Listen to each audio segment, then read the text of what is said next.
And I want to welcome you to the 2020 District Showcase presentations. This is the first of three District Showcase presentations we will be doing virtually this year.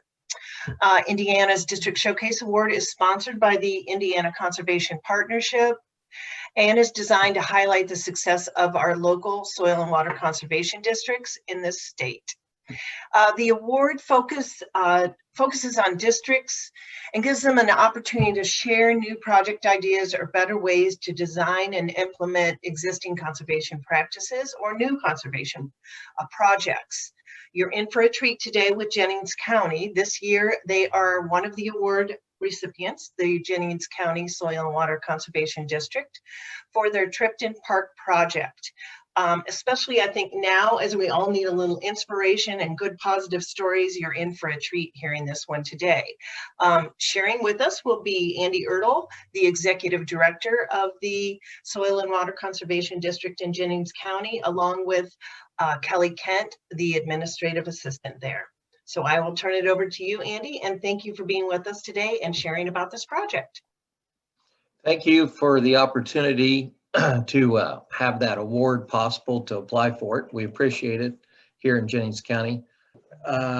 This is our Tripton Park project.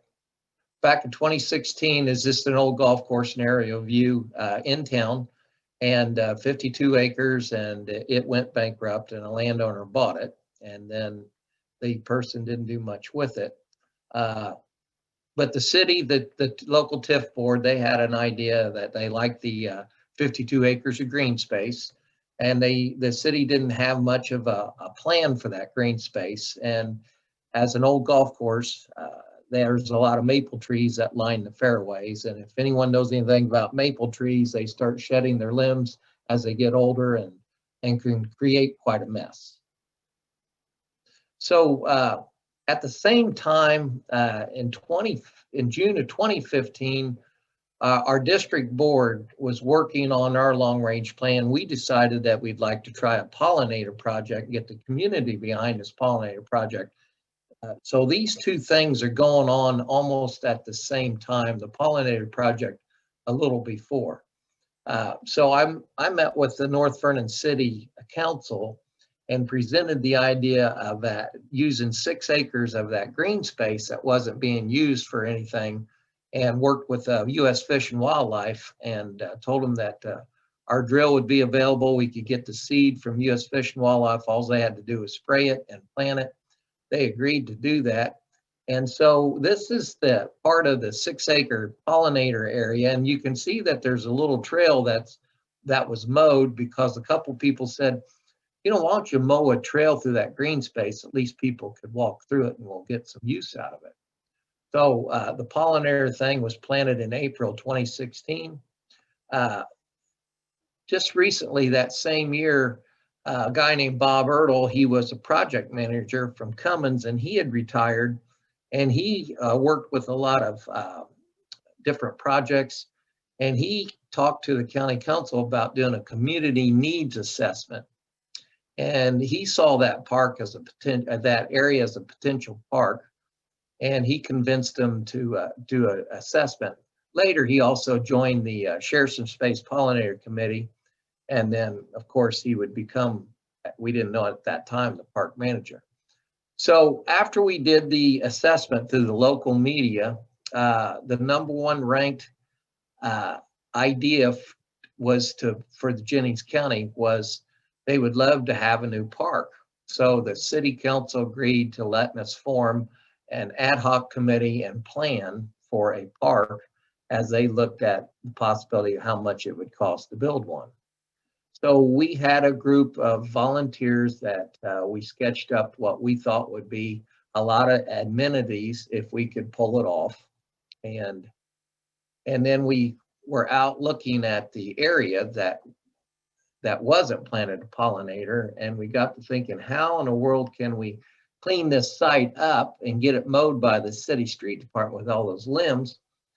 So Bob Ertl and I met with the sheriff's department, and they have this prisoner work release program. They went out and was picking up all those limbs as we used flatbed city trucks to haul those limbs out, and we took a picture. They were very proud when we told them that they would be part of building a new park. So the city council, I went back in front of the city council and they asked about the district provide some technical assistance if it's possible to increase this 0.3 of an acre pond in an area that was filled with limestone. And so we got with city wastewater, and we took their excavator and we dug a couple core trench holes and found out we had shale in the area that we wanted to expand the pond. And in September, they asked us if we could give them an idea on the size and the cost. And so the Salem technical team was in the area, and their team leader let us shoot, came over and GPS'd across the old pond and gave us some yardage calculations. And then we threw a few figures together, and the city put a package together and awarded a contractor to start building the pond. And we provided the technical assistance. And then the pond was complete, and it's 1.5 acres large instead of 0.3. So in March of 2018, we decided that we wanted the pollinator committee on the pollinator side of things wanted to try to do a controlled burn to educate people in the community. And we got a hold of the local fire department, which helped. And we burnt the 6 acres. And that's what a burnt pollinator area looks like. At the same time, we continued planning with the Tripton Park, and the city council ended up securing $6 million. 3 of it was to go to the new park. The other 3 was going to the new swimming pool. So this is the groundbreaking shot. As we started to work on the construction phase of things, we realized there was an open channel. Even though it was only a 40-acre drainage area, you still had to have a permit. So the district went and assisted the planning group and obtained the IDEM and the Army Corps permits. And we got that within 2 weeks, which is pretty remarkable. They were very great to work with. So this project starts to develop a little differently.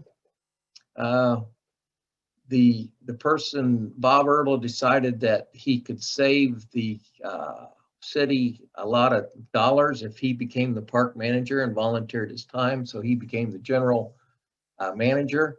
And then we hired a retired earth moving contractor, the person to the left there with the hat on, Roger Hughes, and the district was just providing technical assistance.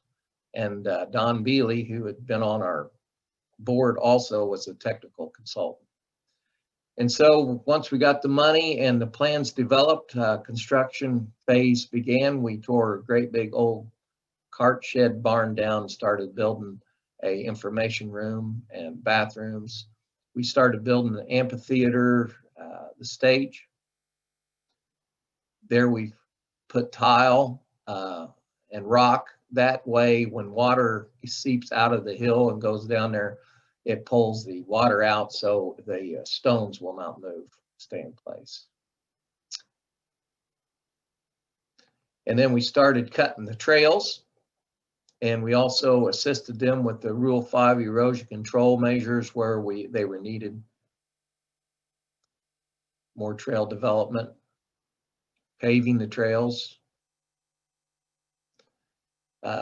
We designed an area called a truck food court area. That's an area where if you have a planned event and say it rains early in the morning in the summertime, it's creating a very hard surface, and then you put grass over it so your food trucks can be drove onto that area, and they won't create ruts. So the show can go on, and then they drive on out, and you don't have the maintenance of fixing ruts.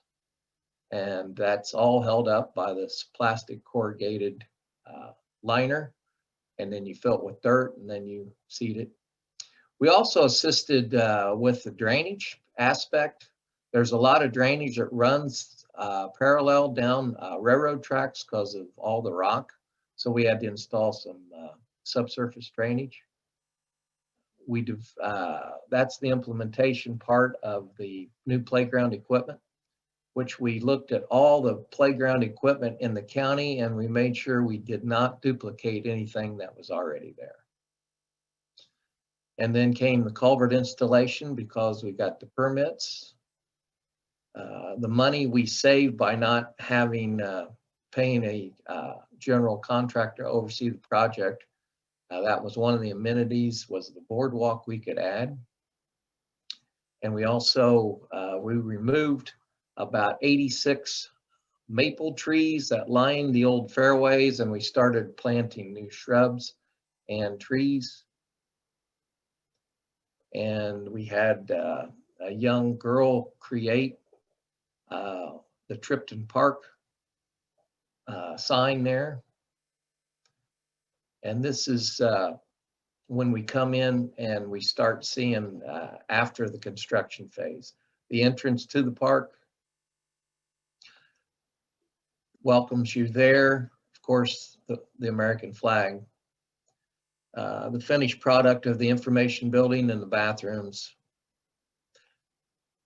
The playground equipment. That's some foam matting. It's about 6 inches thick. So if a child falls, it falls on the rubber matting. It's designed to have a slope so kids can climb up and down and roll. We have exercise equipment after people who want to run or walk the trails. They have 9 stations. That's all ADA compliant. And we put in a couple sets of cornhole games. As you can see, it's bring your own bags. Bocce ball is the same way, bring your own bocce balls. But that's crushed oyster shells. That's part of that game, so the ball will roll. And we've got a fill your own bottle hydration station. And then of course there's a fountain if you don't have a bottle, and that the one on the bottom is for your pets as you walk your pets. We've got weigh stations there. We also have security cameras. You can see there's a bluebird on one of the Wi-Fi towers. That's a Wi-Fi that you can get through a third of the entire park for free. And the other is the cameras. We have 4 different yoga groups. So we created a yoga pad. That's the finished product of that food court that I was talking about that you can drive on. And our 6-acre pollinator area is probably the most popular spot, especially in June and July and August, where all the colors are constantly changing. If you want to see and photograph wildlife, plant a pollinator area like that, and you will see an explosion of not only butterflies and bees and moths, but you'll see a large variety of songbirds and finches that move in, blue jays. It's remarkable. So we also planted 15 different bluebird houses, which get used instantly. People love to see the wildlife when they walk. One of the amenities we went with was the new Frisbee golf craze. So we named all the old 9-hole golf course names that were there with the Frisbee golf names. That's a picture of the first hole. You throw that down there and you try not to hook it into the railroad. There's a Frisbee basket. The Frisbees hit the chains and they drop straight down. You can see that a lot of it's through the pollinator area, so people get a nice aesthetic view. That's one of the holes where you have to go over through the gorge, and we put a little walking bridge there. We've got close to 3 miles worth of paved trails. There's no motor vehicles allowed unless it's for a handicapped purpose, for the safety of the bikers and the children.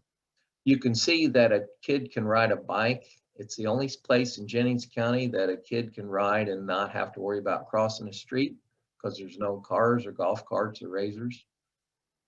We've got several benches scattered for people to take a break when they're doing whatever they want to do at the park.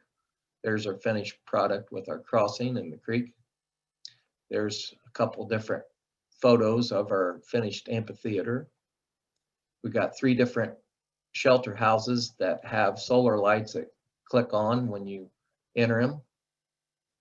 We also have some different education, 18 different size sinkholes that we filled up with riprap to identify. And when you walk through there, you can see how the landscape has sunken in different spots, 2 to 3 feet.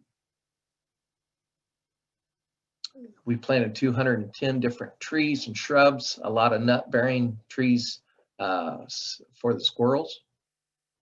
And then we've also created some arborita paths that will block out like the solar panel that's also part in the park, and some roads. One of the educational things we did is use QR codes on the shrubs and trees and some native flower areas that you can take your phones and click on it, and it will read out what the tree species is and what the native flower you're looking at and what the shrub is. That's our finished product of a composite boardwalk that is basically maintenance free. And that's a different view where we've provided the fish stocking rate. We have our fountain, and it's just a view back towards the exercise and playground equipment. And that's kind of Tripton Park. If you want to come down and visit, it's open.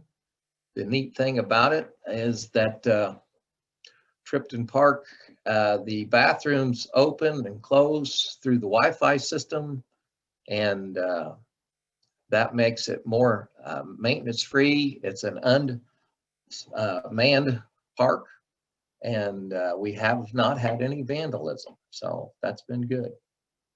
Huge undertaking, Andy, but amazing.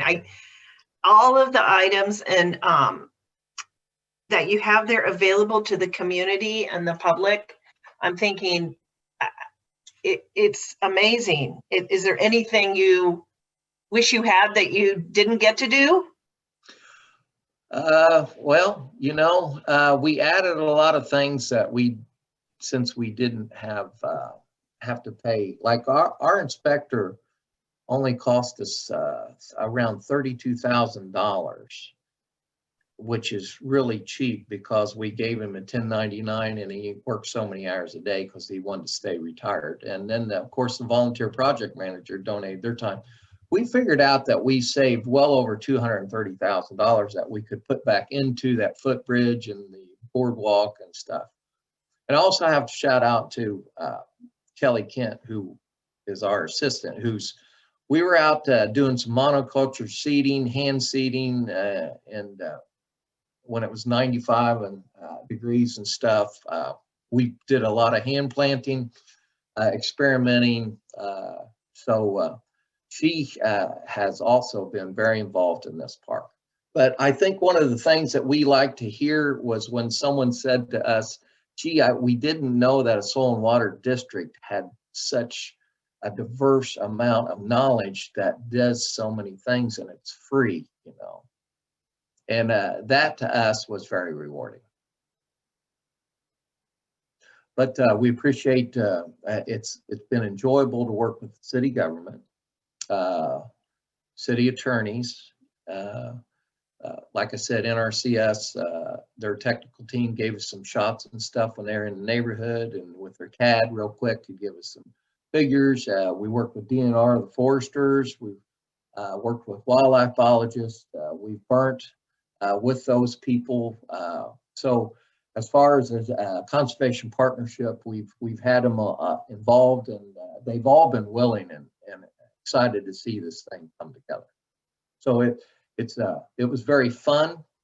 I won't say it was not frustrating on some things, but when you talk about construction and change orders and things, that's a different ballgame than what districts are used to just hearing about.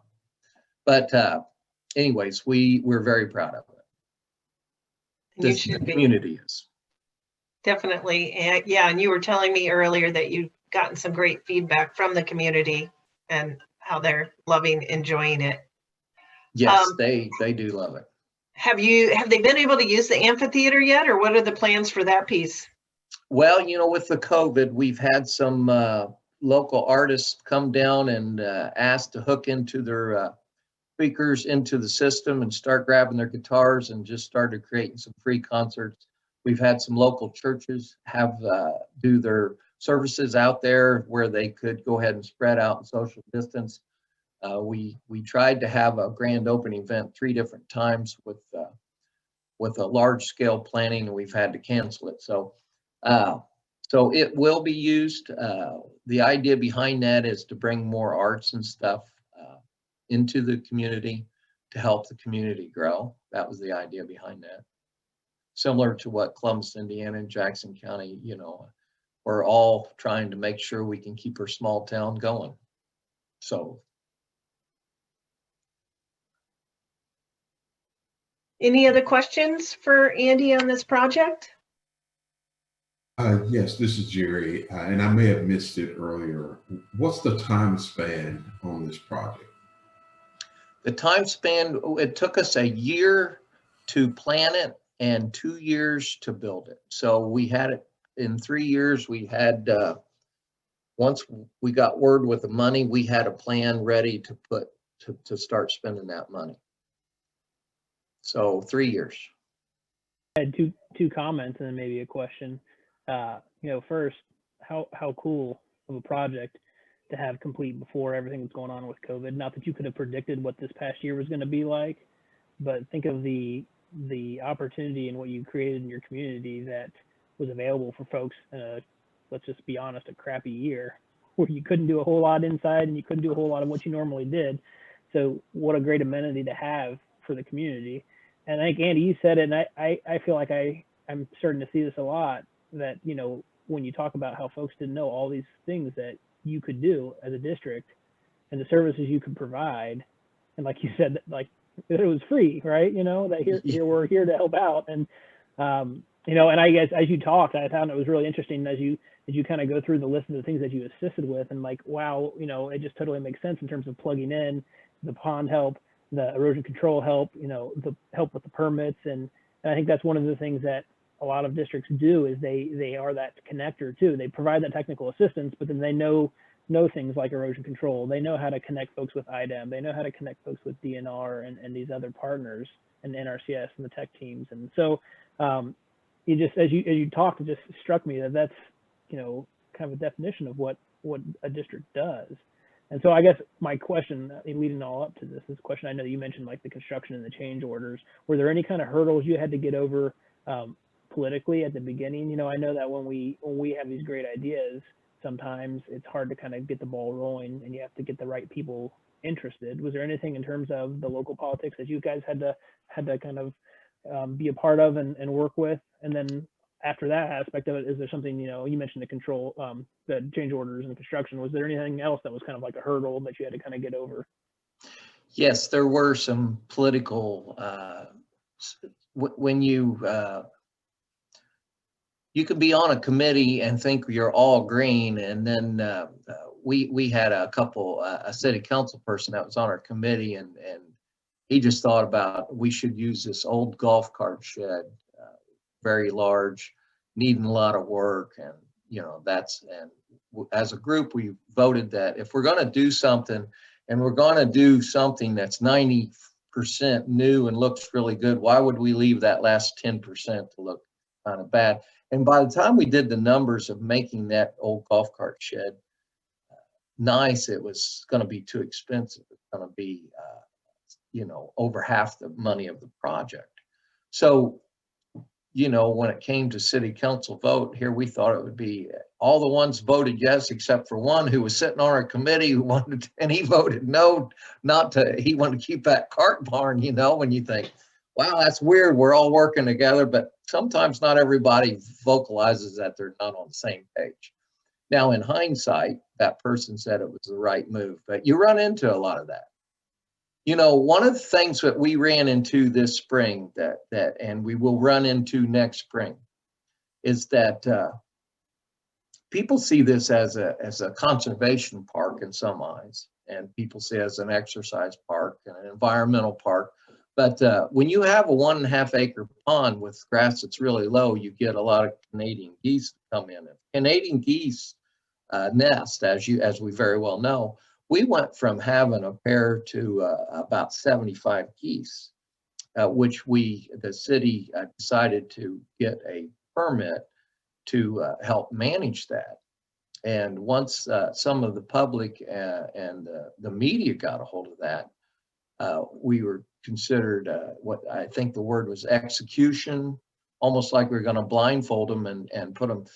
My point is no matter what your education, because of the waste material that was left from the geese on these trails, which was quite a bit, you got to decide that you're not going to please everybody. And as one biologist said, next year you're probably going to have 120. But you run into that. So you have to be able to go ahead and make the right decision. And then there for a while is known as the goose hater, you know. So, but you run into different things like that. You're never going to please the entire public. We had elderly people wanting to use their golf carts on the trails. And once they got to recognizing the little children on their bikes and stuff, they came around and said, yeah, we need a place where kids can ride bikes. You know, we need to get kids off of iPads back into park situations. That's what. And so early in the morning, we see a lot of people walking that park throughout the summer and stuff. Tons of walkers.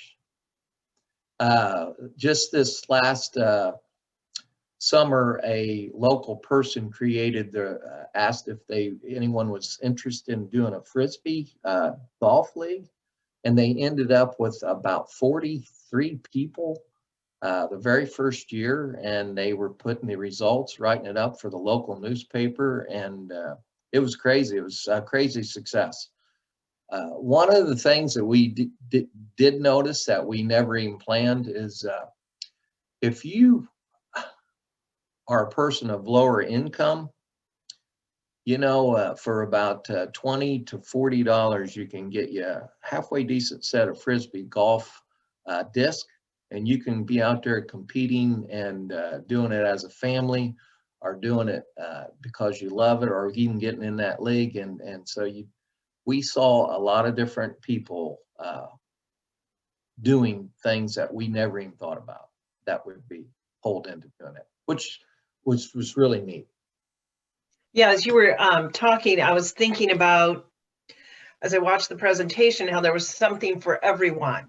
And that's what I love, that it really is a gift to the community, because there's something for, of course, kids, but you know, there's yoga, there's bocce ball, there's exercise equipment. I mean, you really did provide quite a plethora of items and for people to enjoy. And that's what I love about it's truly a community park, because it really does reach, and like you said, even different economic levels. It doesn't matter. There's something for everyone. We had families, they were fishing, enjoying catching the Georgia Giants we put in there, the bluegill hybrids and stuff. But we were amazed at how many people were fishing the 1.5 acre pond. And, you know, you got to walk there with your little bucket and your poles and stuff, but it's a catch and release. We did have somebody make a pretty good haul. They didn't realize it was catch and release for now, but but it was good. Good. It was all good. Great. And Kelly, do you have anything you want to add? I don't want to leave you out if, you know, you want to add some perspective on your part in all this big project. Well, I mean, Andy put a lot of time in on it. Obviously, he was a volunteer as well, so got lots of phone calls after hours, things like that. I'm sure spent a lot of time at meetings, so he did a lot of that legwork. And thankful to our board that 5 years ago they were able to purchase us a district truck, because doing this, that was one of those things that was so beneficial to have that, you know, to do, because literally this project costed the district nothing other than Andy's and I's time. So mostly Andy's time, but so it was very, very nice to have that benefit from our district, from our board for that. So, so any districts out there that don't, they have a big project, it might be a good way to convince your boards that you need a district truck of sorts to do stuff with. So. Yeah, and I might add that Jennings County SWCD won the District Showcase Award back in 2016, which was my first year with the association, for their Share Some Space project, a huge pollinator project they undertook throughout the community as well. So I did get to go down and actually do a tour, a District Showcase tour with them then, with ICP leadership. And so, as you can see, as soon as that project was over, in a sense, because it's never over, they jumped right into their next project planning and implementing. So kudos to you guys and all the hard work you do, and your place and outreach and education in your community. You truly are an inspiration to other districts in the state, and we appreciate that. Well, thank you. We've got good support with our supervisors, and Kelly and I, we work pretty good as a team. She does a lot of research and stuff on the spot. A lot of stuff, we use our cell phones a lot. So with this project, has there been any new things that are kind of spawned off of this? I feel like sometimes when you get involved in one thing, sometimes it leads to another, you know, in terms of folks knowing what you are capable of, and if there's any other new pollinator projects on the back burner. Well, there was one project that they would like to do, and asked if they wanted to link up the Tripton Park and build a footbridge over the Muscatatuck River into Cali Nature Preserve. But it took quite a bit of time in 3 years, it was a lot of time to build a park. I don't know what it'd be to try to, you know, that's about a $700,000 project. And so I think we're going to shelf that one and have them just drive over across Highway 50. But that was going to link the two different style parks together, and it would be fantastic. So you're back to that first question. So you asked the city council, what do you think about that? And they've already got their city park, and they were like, well, what would be the benefit to linking into a county nature preserve? And it's like, well, it doesn't matter where you live. It's everybody uses the land, and they could see the two different. But it wasn't a battle that I chose to try to help find funding on, because, you know, you'd have to try to find the funding on it. But that was going to be the next project with different people. Just curious about, you know, all the different things that go on at the park, all the different activities. Has there been any kind of, I know Andy, you mentioned the QR codes on the trees and the shrubs. I think that's really cool.